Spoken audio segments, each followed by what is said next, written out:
ഡോറടച്ച് ലോക്കിട്ട് സിദ്ധു അവളുടെ അരികിൽ വന്ന് കിടന്നു. അവൾ ചരിഞ്ഞു കിടക്കുവാണ്. ചുരിദാർ സ്ലീറ്റിനിടയിൽ കൂടി അവളുടെ വയറ് കാണുന്നുണ്ട്. സിദ്ധു തൻ്റെ പോക്കറ്റിൽ നിന്നും ഒരു പൊന്നരഞ്ഞാണം കയ്യിലെടുത്തു. അവളുടെ ടോപ്പ് പൊക്കി വെച്ച് അരഞ്ഞാണം കെട്ടിക്കൊടുക്കവേ വയറിലെന്തോ തണുപ്പ് പടർന്ന അവൾ കണ്ണു തുറന്നു. അവളുടെ നോട്ടം കണ്ട് സിദ്ധു അവളെ നോക്കി പുഞ്ചിരിച്ചു. പവിയുടെ കൈകൾ അവളുടെ അണിവയറിലെത്തി. അവിടെ എന്തോ തടഞ്ഞതും അവൾ എഴുന്നേറ്റ് കണ്ണാടിയുടെ മുന്നിൽ ചെന്ന് നിന്ന് തൻ്റെ ടോപ്പ് പൊക്കി നോക്കി. അവളുടെ കണ്ണുകൾ വിടർന്നു. വയറിൽ പറ്റിച്ചേർന്ന് കിടക്കുന്ന അരഞ്ഞാണത്തിലേക്ക് അവൾ കണ്ണെടുക്കാതെ നോക്കി നിന്നു. ഒരുപാട് കഥകളിലൊക്കെ വായിച്ചു കേട്ടിട്ടുണ്ട്, നായകൻ നായികയ്ക്ക് ഹിപ്പ് ചെയിൻ സമ്മാനിക്കുന്നതും അത് കെട്ടിക്കൊടുക്കുന്നതും. വായിച്ച ശീലമുള്ള അവൾ എന്നോ ഒരു ഹിപ്പ് ചെയിൻ ഫാൻ ആയതാണ്. അന്നു മുതൽ സ്വപ്നം കണ്ടതാണ് ഈ ഒരു നിമിഷം. ഇത് സമ്മാനിച്ച ആളുടെ ചുണ്ടുകൾ ആ നിമിഷം വയറിൽ അമരുന്നതും തൻ്റെ സ്വപ്നത്തിൻ്റെ ഭാഗമാണ്. അന്നൊക്കെയും ഇത്തരം സ്വപ്നങ്ങൾ കാണുക തൻ്റെ ഒരു വീക്ക്നെസ് ആയിരുന്നു.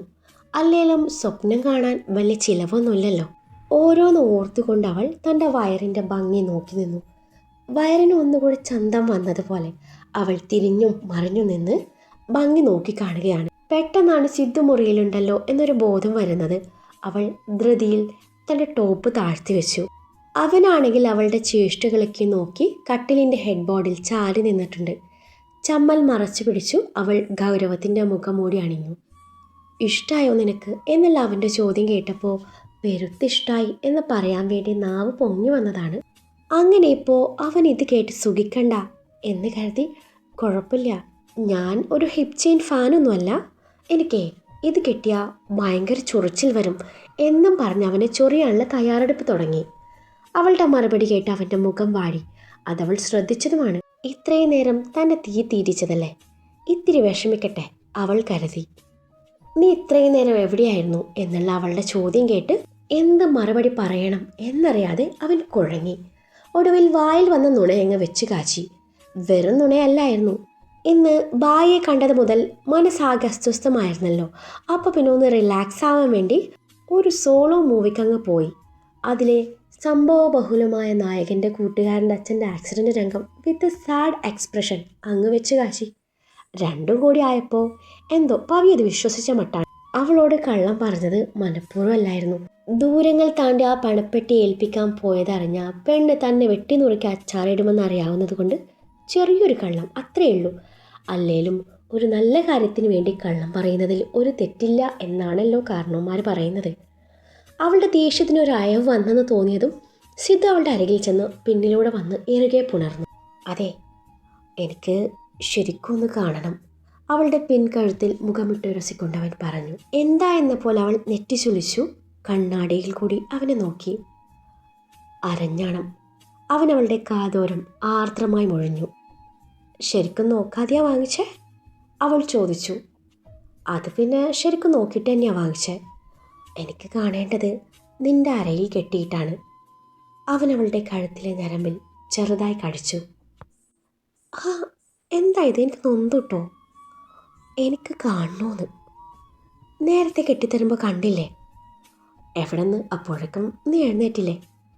കൊളുത്തു പോലും ശരിക്കും മുറുക്കിയിട്ടില്ല. അടുത്ത നിമിഷം അവൻ അവളെയും കൈകളിൽ കോരിയെടുത്ത് ബെഡിനരികിലേക്ക് നടന്നു. അവളെ ബെഡിൽ കിടത്തി ടോപ്പ് പൊക്കി വയറിലേക്ക് നോട്ടമെറിഞ്ഞു. വിടർന്ന കണ്ണാലെ അവൻ അവളുടെ അരയിലേക്ക് നോക്കി. ആ നിമിഷം അവൻ്റെ മുഖത്ത് വിരിയുന്ന ഭാവങ്ങൾ ഓരോന്നും അവൾ ഒപ്പിയെടുക്കുന്നുണ്ട്. അവിടം അവൻ പതിയെ തഴുകി. അവളുടെ കൈ ബെഡ്ഷീറ്റിൽ മുറുകി. അവളുടെ വയറിൽ അവൻ്റെ നനുത്ത ചുണ്ടുകൾ പതിയവേ അടിവയറ്റിൽ ഒരു തരം കുളിര് പടർന്നു. നന്ദു കൗണ്ടർ ടോപ്പിന് മേലെ ഇരുന്ന് ഡയറി മിൽക്ക് കഴിക്കുകയാണ്. അവളുടെ ഇരുത്തവും കഴുപ്പും കണ്ട് അവൻ നോക്കിയിരുന്നു പോയി. അവൾ വേണോ എന്ന പോലെ അവന് നേരെ ചോക്ലേറ്റ് നീക്കിയതും അവൻ ഒരു കഷ്ണം കടിച്ചെടുത്തു. ഒന്ന് നുണഞ്ഞ ശേഷം അവളുടെ വായിലേക്ക് വെച്ചു കൊടുത്തു. കൂടെ അവൻ അവളുടെ അതരങ്ങൾ ചേർത്ത് നുണഞ്ഞു. ഈ രംഗം കണ്ടുകൊണ്ടാണ് സിദ്ധുവും പവിയും അങ്ങോട്ട് വന്നത്. വാ പൊളിച്ച് നിൽക്കുന്ന സിദ്ധുവിൻ്റെ കണ്ണു പൊത്തി. പിന്നീട് അവൻ്റെ കയ്യും പിടിച്ച് പവി പുറത്തേക്ക് നടന്നു. ഗാർഡൻ ഏരിയയിലെ സ്വിംഗ് ചെയറിൽ പവിയുടെ മടിയിൽ തലവെച്ച് കിടക്കുകയാണ് സിദ്ധു. അവൻ്റെ മുടിയിലൂടെ അവൾ പതിയെ വിരലൊടിക്കുന്നുണ്ട്. അവൻ്റെ കൈ അവളുടെ അണിവയറിൽ എന്തിനോ വേണ്ടി അലഞ്ഞു നടന്നു. മുത്തരഞ്ഞാണത്തിലൂടെ അവൻ്റെ വിരൽ തുമ്പ് ഒഴുകി തുടങ്ങിയതും അവൾ അവൻ്റെ കയ്യിൽ പിടിച്ചു. അവൻ അവളുടെ കൈ എടുത്തു മാറ്റിയെങ്കിലും അവൻ്റെ കുറുമ്പ് കൂടിയതേ ഉള്ളൂ. ഭാവിയോട് സത്യങ്ങളൊക്കെയും തുറന്ന് പറഞ്ഞാലോ എന്ന് ഒരു നിമിഷം സിദ്ധു ചിന്തിച്ചു. ഈ നിമിഷത്തിൻ്റെ ഭംഗി നഷ്ടപ്പെടുത്തണ്ടല്ലോ എന്ന് കരുതി അവൻ വേണ്ടെന്ന് വെച്ചു. കുറച്ചു കഴിഞ്ഞതും ഒന്നും അറിയാത്തതുപോലെ ഇരുവരും അടുക്കളയിലോട്ട് നടന്നു. അപ്പോഴേക്കും ഫുഡൊക്കെയും ഡൈനിങ് ടേബിളിൽ എത്തിയിരുന്നു. 4 പേരും ഒരുമിച്ച് ഭക്ഷണം കഴിച്ചു. ശേഷം നന്ദവും പവിയും അടുക്കള ഒതുക്കി വെച്ചു. ആ നേരത്തും സിദ്ധുവിനോട് സംസാരിക്കുന്നുണ്ട്. എങ്ങനെയുണ്ട് സസ്പെൻഷൻ ഡേ 1? ഓമിൻ്റെ ചോദ്യത്തിന് ഉടനെ മറുപടി വന്നു. ഓ, വലിയ പോരായിരുന്നു അല്ല.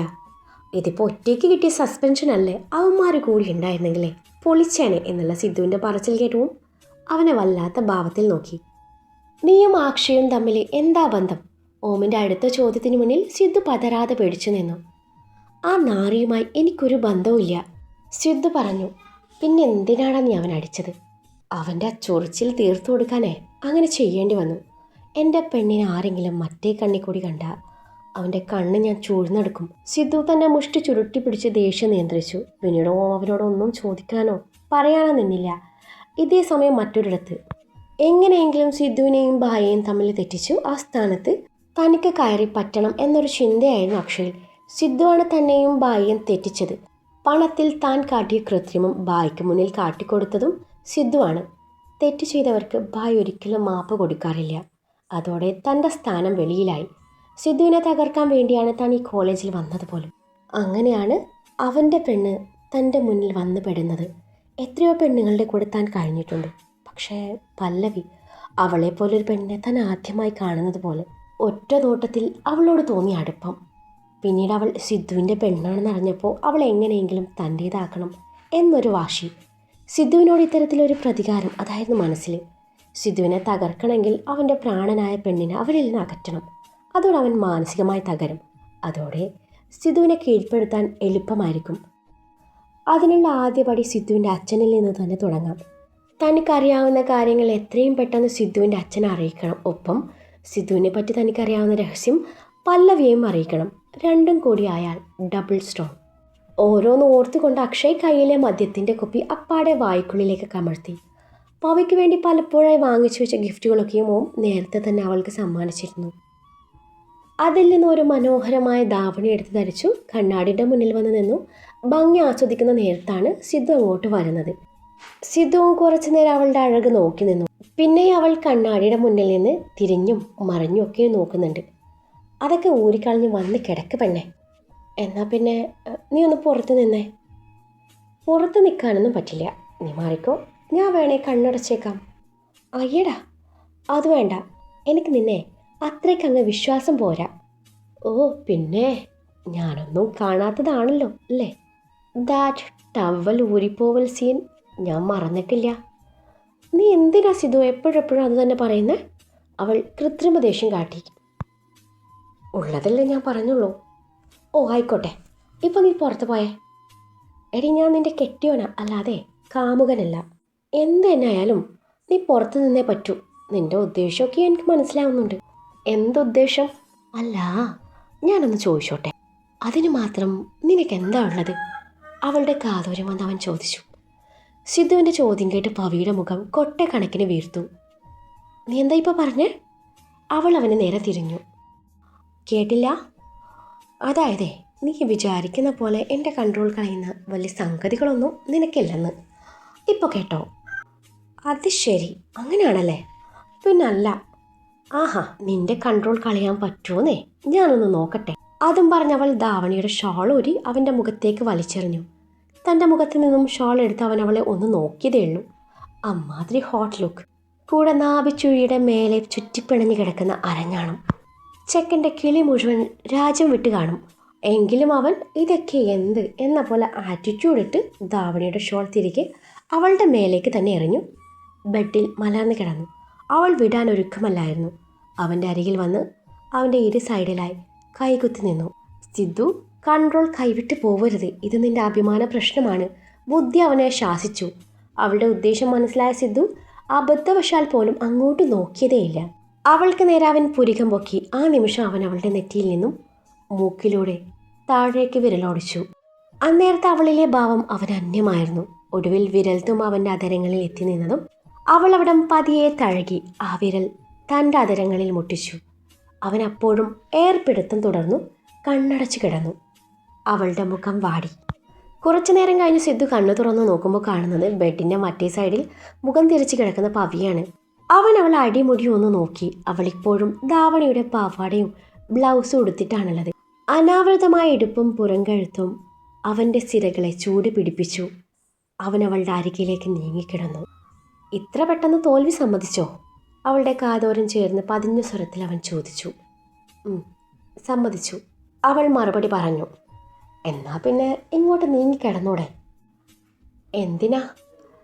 ചുമ്മാ, എനിക്ക് ഉറക്കം വരുന്നു, പ്ലീസ്. അവളിൽ നിന്നും മറുപടിയില്ല എന്ന് കണ്ടതും അവൻ അവളെ ബലമായി പിടിച്ചു തനിക്ക് നേരെ കിടത്തി. എന്താ? അവൾ കണ്ണു കൂർപ്പിച്ചു.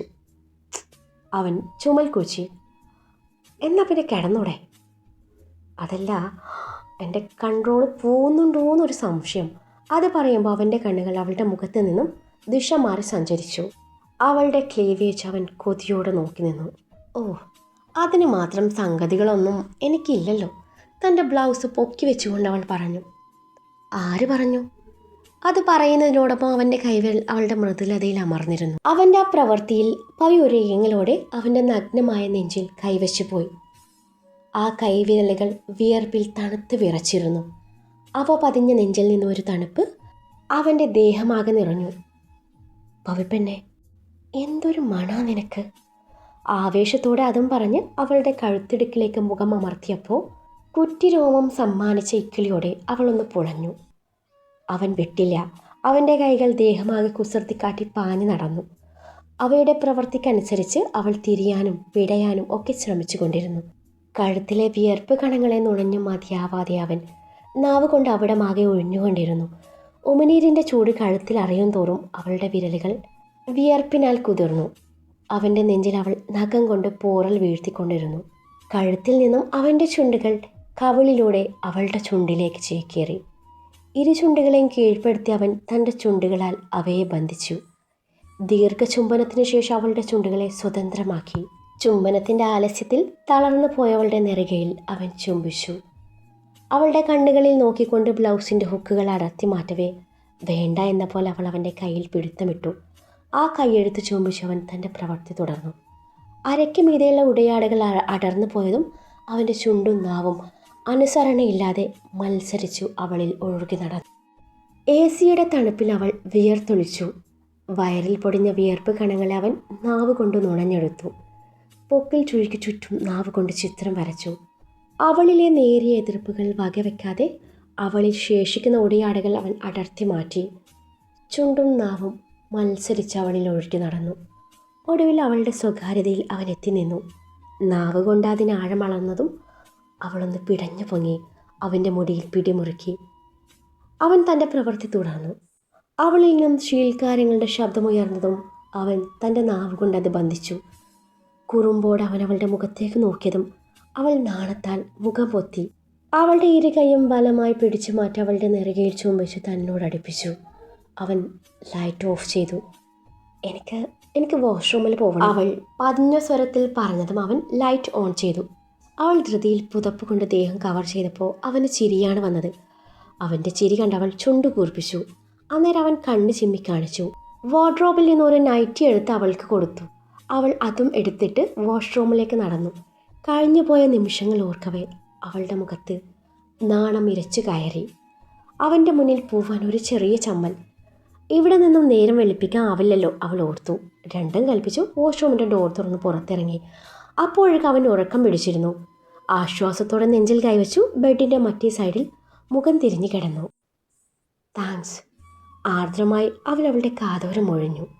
ചുണ്ടിൽ നേർത്ത പുഞ്ചിരി വിരിഞ്ഞെങ്കിലും അവൾ ഒന്നും മിണ്ടിയില്ല. എന്താ ഒന്നും മിണ്ടാത്തെ? അവൻ വീണ്ടും ചോദിച്ചു. അന്നേരം അവൾ നാണത്തോടെ അവൻ്റെ നെഞ്ചിലേക്ക് മുഖം പൂഴ്ത്തി. 2 ദിവസത്തിന് ശേഷം തൻ്റെ ഒരു കൂട്ടുകാരനെ എയർപോർട്ടിൽ നിന്നും പിക്ക് ചെയ്യാനുണ്ടെന്ന് പറഞ്ഞിട്ടാണ് സിദ്ധു രാവിലെ തന്നെ വീട്ടിൽ നിന്നും ഇറങ്ങിയത്. തിരികെ വരാൻ വൈകുമെന്നും അവൻ പറഞ്ഞിരുന്നു. അന്ന് കോളേജ് അവധിയായതിനാൽ പവി ബ്രേക്ക്ഫാസ്റ്റൊക്കെയും കഴിഞ്ഞു ചെറിയ ജോലികളൊക്കെയും ചെയ്ത് അമ്മയെ സഹായിച്ചു. അത് കഴിഞ്ഞ് മുറിയിലേക്ക് വന്നപ്പോഴാണ് അവളുടെ ഫോൺ റിങ് ചെയ്യുന്നത്. ഫോൺ അറ്റൻഡ് ചെയ്ത് അവൾ മറു സൈഡിൽ നിന്നും പറഞ്ഞ കാര്യങ്ങൾ കേട്ട് ആകെ തറഞ്ഞു പോയിരുന്നു. ആരാ വിളിച്ചതെന്ന് അവൾക്ക് അറിയില്ലായിരുന്നു. ആരാണെന്ന് ചോദിക്കും മുൻപ് കോൾ കട്ടായിരുന്നു. സിദ്ധുവിനെ പറ്റി അയാൾ പറഞ്ഞ കാര്യങ്ങൾ ഓർക്കവേ അവളുടെ കണ്ണുകൾ നിറഞ്ഞു തുടങ്ങി. താൻ കേട്ടതൊന്നും സത്യമാവരുതേ എന്ന പ്രാർത്ഥനയോടെ അവൾ അയാൾ പറഞ്ഞ സ്ഥലത്തേക്ക് പോവാൻ തീരുമാനിച്ചു. എന്തൊക്കെയോ കള്ളങ്ങൾ പറഞ്ഞവൾ വീട്ടിൽ നിന്നിറങ്ങി. ആരും സംശയിക്കാത്ത തരത്തിൽ ഓട്ടോയിലായിരുന്നു യാത്ര. ആ വ്യക്തി ഫോൺ കോളിൽ പറഞ്ഞതുപോലെ പവി അവിടെ എത്തിച്ചേർന്നു. ആ നിമിഷം അവൾ ദൂരെ നിന്ന് ഒരു കാഴ്ച കണ്ടു. സിദ്ധു ആരുമായോ സംസാരിക്കുന്നു. അതിനിടയിൽ സിദ്ധു തൻ്റെ അരയിൽ നിന്നും ഗണ്ണെടുത്ത് അയാൾക്ക് നേരെ ഗൺ ചൂണ്ടി ഭീഷണിപ്പെടുത്തുന്നുണ്ട്. അയാൾ സിദ്ധുവിനെ ഒരു പെട്ടി ഏൽപ്പിക്കുന്നുണ്ട്. പിന്നീട് ഗൺ ചൂണ്ടി അയാൾക്ക് താക്കീത് നൽകി സിദ്ധു അവിടെ നിന്ന് മടങ്ങുന്നുണ്ട്. മുന്നിൽ കണ്ട കാഴ്ചയിൽ അവൾ തടഞ്ഞു പോയിരുന്നു. പവി അവനെ ഫോളോ ചെയ്ത് പിന്നാലെ പോകുന്നുണ്ട്. പിന്നീട് സിദ്ധു മറ്റാരെയോ കാണുന്നുണ്ട്. അയാൾക്ക് ആ പെട്ടി നൽകിയ പകരം പണം നൽകിയ പെട്ടി അയാൾ സിദ്ധുവിനെ ഏൽപ്പിച്ചു. നേരത്തെ താൻ ആ ഫോൺ കോളിലൂടെ അറിഞ്ഞ കാര്യങ്ങളൊക്കെയും സത്യമാണ്. സിദ്ധു ഒരു ഗുണ്ടയാണ്. അവന് പലരുമായി ബന്ധമുണ്ട്. അതിൽ നിന്ന് അവൻ പണവും സമ്പാദിക്കുന്നുണ്ട്. തന്നോട് കള്ളം പറഞ്ഞിട്ടാണ് അവൻ ഇങ്ങോട്ട് പോകുന്നത്. പവയുടെ കണ്ണുകൾ നിറഞ്ഞു. പോവാൻ ചേട്ടാ, അവൾ ഓട്ടോക്കാരനോട് പറഞ്ഞു. ഇതേ സമയം അക്ഷയ് പറഞ്ഞ കാര്യങ്ങളൊക്കെ കേട്ട് പരമേശ്വരൻ്റെ കണ്ണുകളിൽ അഗ്നി എരിഞ്ഞു. പവയുടെ അമ്മയും അച്ഛനും ഒരുമിച്ച് നിൽക്കുന്ന ആ ഫോട്ടോ അയാളുടെ കൈകളാൽ ഞെരിഞ്ഞുടഞ്ഞു. അയാൾക്ക് പവയോടുള്ള ദേഷ്യം ആളിക്കത്തി. അതേ ദേഷ്യത്തോടെയാണ് അയാൾ വീട്ടിലേക്ക് തിരിച്ചത്.